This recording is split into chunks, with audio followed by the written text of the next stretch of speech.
What's good, everybody? How you MFs doing? It is I, once again, Jay, the Bishop Bull Moose, and it's that time of year again, guys. It's that time of year again.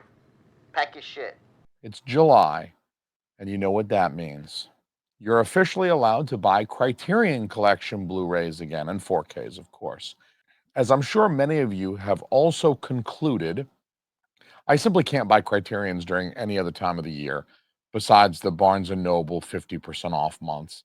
The deals are just too good during that month. So any other time of year, it just hurts to buy a Criterion, knowing how much cheaper it would be, being able to easily calculate the price during July or November for Criterion. So like most folks, I buy Criterions pretty much exclusively in July and November, unless I find a good price on a used copy or something else that's kind of compelling, out of print title or something. Otherwise, Criterion is a safe label to wait on, to be patient with, because unlike other labels, they very seldom offer something that's limited or time based. Sometimes they will change the packaging. You'll lose a lenticular slipcover, or sometimes the art will change. Otherwise, there's really no difference. There's no concept of limited edition versus standard edition with Criterion. And that is actually one of the things that I do love about Criterion. It feels to me more like they're trying to get your sale based on the quality of the film that they're offering, as opposed to enticing you to buy quickly during the first month or 2 months of release with a limited quantity by activating your FOMO. So this bud's for you, Criterion, even though it's not a bud at all. It's like one of these IPAs with the skeleton dude on it, and it's actually pretty horrible, guys. I don't recommend this one. Don't do it. But what I would like to recommend to you is some Criterion Collection movies for you to pick up. In a previous video from last November, the last sale, I recommended several Criterion releases, and I stand by those recommendations. So go check out that video if you haven't seen it yet, because those are great recommendations that I want you to go into the Barnes and Noble with, in addition to the recommendations that I will be making today, including not drinking this shit. What is this? I got to take off my AV pop culture koozie to see what I'm drinking. It's Tropic Force. Don't drink Tropical Force with the skeleton dude. It tastes like alcoholic high C. This tastes like toilet wine. In fact, I've had toilet wine and it's better than this. Okay. That aside, I'm sitting here this evening waiting for these mushrooms to kick in. So I figured that I would add a few more Criterions to my list of recommendations from the previous video. So these are recommendations that I have not previously before talked about or recommended in that other video. So first and foremost, if you take nothing else away from this video, please hear these words. I must recommend, before any other film, The Roaring Twenties, a 1939 film directed by Raoul Walsh, and it stars James Cagney and Humphrey the Fudge Bogart. I'm trying with the F words, guys, I promise. If you only buy one Criterion during this sale, this is absolutely the one that I recommend. This is such a fantastic movie. I have no words.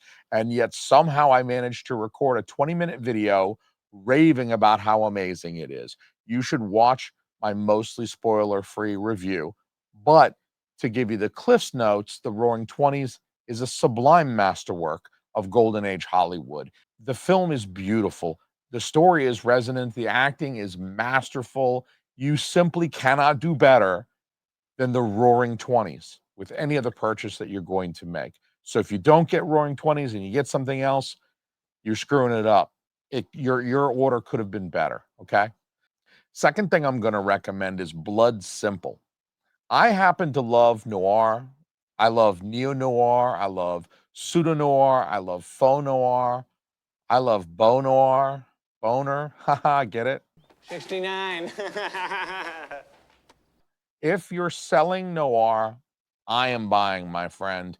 And Blood Simple is the film debut of the Coen brothers, who are, of course, famous for a bunch of shit, stuff that you're well familiar with. They're especially famous, I think, for their their films of the late 80s, like Raising Arizona, and a lot of their work of the 90s, like Fargo and The Big Lebowski, were kind of a big deal at the time and remain so today. So Blood Simple, I think, is notable for its historicity, due to the fact that it is the first Coen Brothers film. This is the first one that they did. So it's important, I think for fans of Coen Brothers, if you're going to call yourself that, I do believe that you need to be familiar with Blood Simple if you're not. But if you also like the more serious, kind of darker films like Fargo, I know Fargo has some dark comedy in it as well, but I think it's a bit more of a straight story than a lot of their other work, like The Lady Killers or something.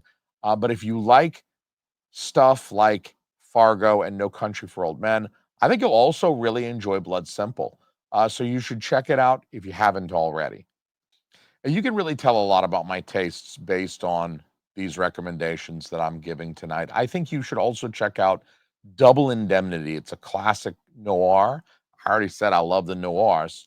Directed by Billy Wilder, who gave us other classics like Sunset Boulevard, Some Like It Hot, Sabrina, the original Sabrina with Humphrey Bogart. So that's a big one. I see you, Brian, from the last movie standing. That's another man with pretty good taste in films. He'll go back and watch some black and white movies with me. Now, Double Indemnity has all the typical trappings of a 40s noir. It's got the voiceover monologue, it's got the murders, the double crossings. It's great. It's also got legendary actress Barbara Stanwyck, this time with blonde hair. I gotta say, I kind of dig her with the blonde hair. I gotta say, she's our femme fatale who dooms our hero in this film. And this is like a lot of noir stuff, maybe, you know, almost more modern in this particular sensibility, but there aren't really any good guys in this movie. I mean, even the main character does some pretty shitty things. At best, he's an anti-hero, maybe not on par with Tony Soprano, but it is the type of work that begins to inform later stuff, more modern stuff, where protagonists do have a lot of morally questionable motives and behaviors. So I think something like Double Indemnity you can point back to as being an early example of that in film, a protagonist who is by no means squeaky clean. Our protagonist of Double Indemnity is not even remotely squeaky clean. In fact, he does all the bad things in this movie. So this is a great film. Double Indemnity is another great film, 1944 film. It's foundational, as I was just saying, to a large swath of film history. So there's a lot of stuff that comes after that looks back and makes reference to Double Indemnity. So I think you have to know this film. I think this is a film that you have to get to know. And why not during the 50% off sale? No better time to pick that bad boy up on 4K. I also want to recommend The Others. I think it's a really big shame that The Others came out less than 2 years after The Sixth Sense. It was during that period of time, and if you're younger, you may not remember it because it was 25 years ago now. But The Sixth Sense was kind of a big deal, and it made some ripples. So that in the year or 2 years following, The Sixth Sense was the type of thing that people would mention. It's the next Sixth Sense, or it's very much like The Sixth Sense. And I think that the Sixth Sense somewhat overshadowed The Others, insofar as I truly believe that executives were keen to cash in on the popularity of The Sixth Sense. So they wanted to market to that particular audience, the Sixth Sense fans. They wanted to bring that market in because there were a lot of Sixth Sense fans. I mean, there were a lot of people went to see the Sixth Sense.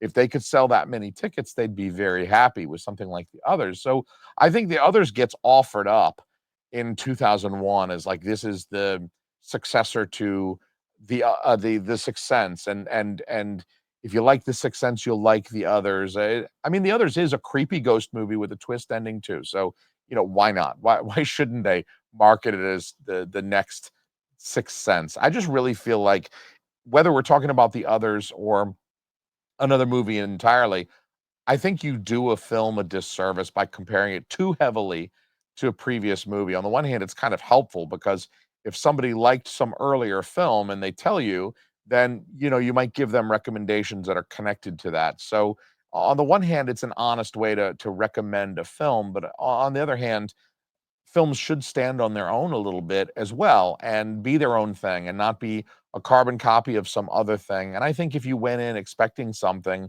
and you get something else because the film was poorly marketed, as I think was the case with the others, then you're bound to be disappointed, even when the movie is quite good. If you thought you were going in to see The Sixth Sense and you wound up with the others, you might be a little disappointed. There's fewer jump scares. It's a little bit more of a visceral horror film, but I really do think The Others is the better film. Nicole Kidman is a top tier acting talent, bar none. She is definitely one of the best. And in my opinion, The Others is a more beautiful film to look at. So, just as far as pleasing to the eyes, I think The Others is a more pleasing film. It's a much better visual achievement than The Sixth Sense. So, I think you'll do better with The Others just to have something beautiful to look at. And I think film being a predominantly visual medium, it needs to be beautiful to look at.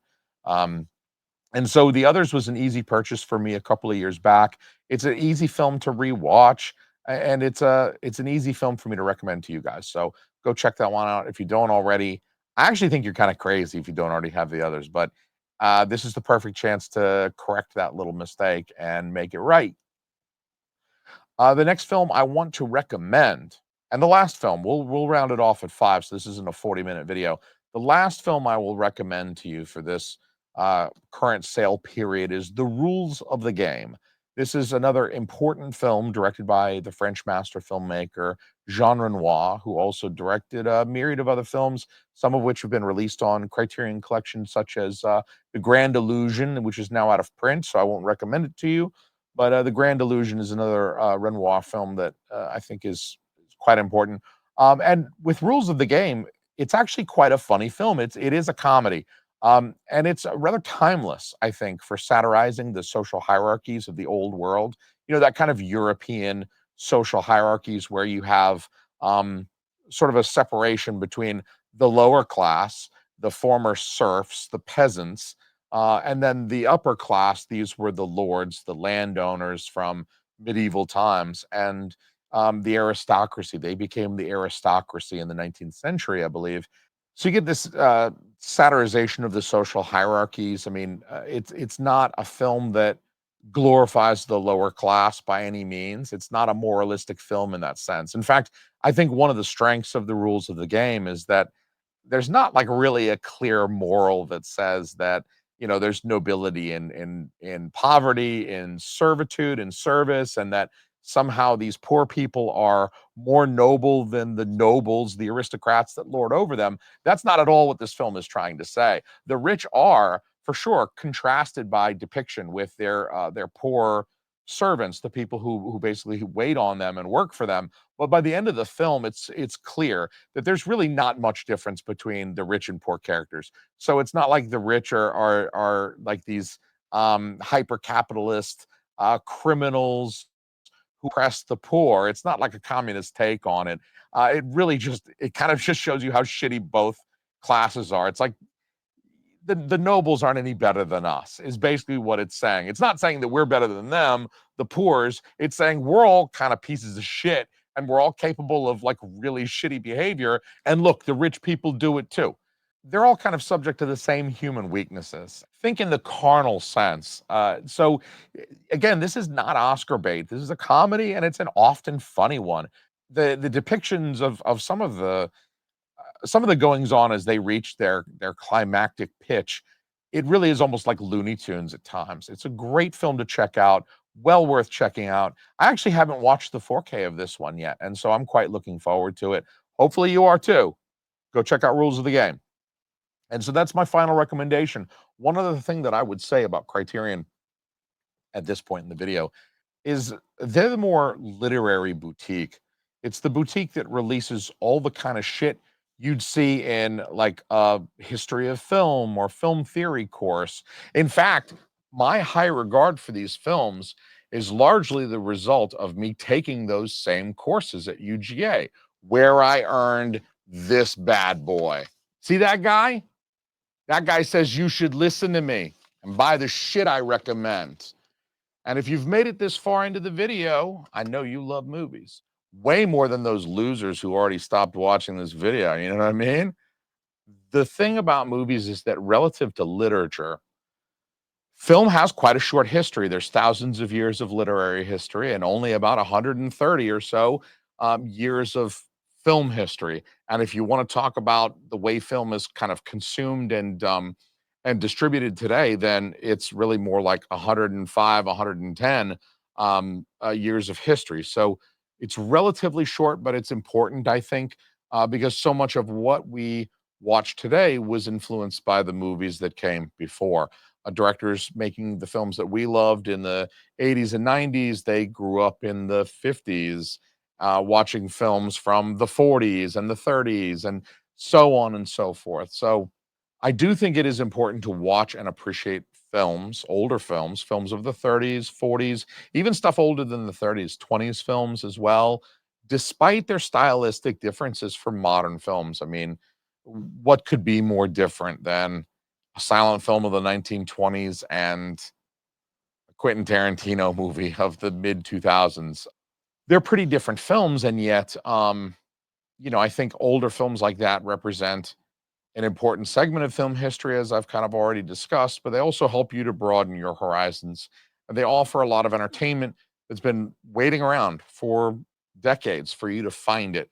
So that is also kind of cool, in that there's just a ton of stuff out there. And even if you've seen 5,000 films, you're probably only scratching the surface of what there is, going all the way back. So go check it out. Go check out some of these more historical recommendations that I've made. And let me know in the comments, what criterions are you going to buy this month? Hit me up. Let me know. I just ordered Paper Moon for $18 just yesterday. $18, fools. Sucker. Let's go make some gang signs. So hike and skydive, MFs. I'll see you soon, my loves. Peace. I'm going to go drink this beer.